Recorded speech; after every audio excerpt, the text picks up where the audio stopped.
Metro Drive, and I was having a talk with another school owner last night, and he was telling me about one of his guys that he was near, he was suicidal. I mean, like, he was about to just take his own life. And it's not because he had a garbage life. Hyper successful. Lots of money. Yeah, he went on African safaris. He pretty much everything that he had wanted in life, he achieved rather quickly, like within a year or two of setting that goal. Millions of dollars. Got it. African safari. Got it. Playhouse up north with all the goodies and toys and dirt bike tracks. Got it. Fill in the blank. Got it. And I heard it once said that suicide is what's left, not when you become bored, or not when you've had your fill of pain, but when you've had your fill of pleasure. And so pretty much like everything was just sort of too easy. And then he got into jiu-jitsu. He started training jiu-jitsu, and that's one thing that money can't buy. And that's one thing that doesn't care about your social class. And that's one thing that doesn't care who your daddy was, what bloodline you are, what your background is, how much you can bench, what car you pulled up in. It doesn't matter. Okay, we had a scrimmage yesterday, and there were guys ranging from about 15 years old to, I don't know, 6. I think 59 was the oldest one. And the jiu-jitsu told the story. And the jiu-jitsu is the one thing that you can't buy, and it's the last real challenge, because if you take going back thousands of years, okay, guys had to hunt, and they had to be prepared to defend their life and the life of their loved ones at any moment, and they had to go to war, and things. Of course, we still go to war, but like there was hand-to-hand combat, and everything was much, much more difficult. And now, like, guys want to say, like, I put in 50-hour work today, and, like, trust me, I get mental strain, I get mental load, I get all of that, but you put in 50 hours at a desk, bro.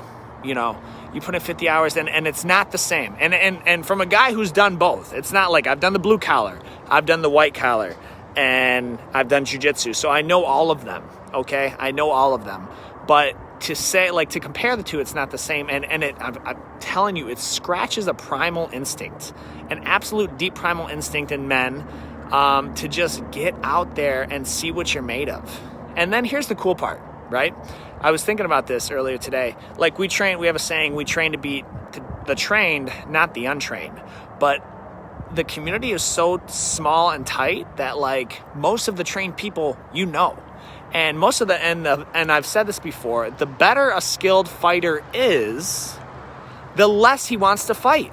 Like, every black belt I know, almost every single black belt I know, is like looking to avoid a fight at all costs, because they have absolutely nothing to prove to anybody after 10, 15, 20 years of grappling. You have nothing to prove to anybody. Who do you have to prove? It's always the white belts. Sorry, guys. White belts. It's always the white belts who think they got to prove something. And so if you're the real challenge, that's all there was left, was the real challenge of physical combat sport. And this guy was like 58, 59 years old. And he did amazing. I've seen him grapple. He did amazing for his former Marine, did really, really well. But that's something that's missing, because in the American dream of the white picket fence and the 2.5 kids and home by 5, and you have, a chicken on every table, and go and fill that in, there's something that's missing, that there's something extremely rewarding in deep physical and mental challenge. And until you can't really speak on it, and if you don't know, you don't know.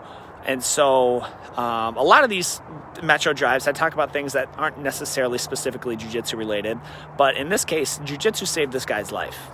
Like, suicidal, was about to take his own life, and he saved his own life. Jiu-jitsu saved his life, and so that is the benefit of it. Guys come in for several reasons: fitness, something different. I want to learn self-defense, but they stay because they realize, like, dude, and then this helps me in every other part. If I can perform a complicated move under duress in a match, I can handle anything at work. those accounts payables, I can handle those. That upset customer, I can definitely handle that. That conversation with your boss about the promotion you deserve because you've been outworking your peers for the past 14 months, you can handle that. And for that reason, guys, I humbly tell you should train Jiu-Jitsu. And if you're downriver, you should train at Metro Jiu-Jitsu. Guys, I'm Coach David with Metro Jiu-Jitsu. As always, I look forward to seeing you on the mats.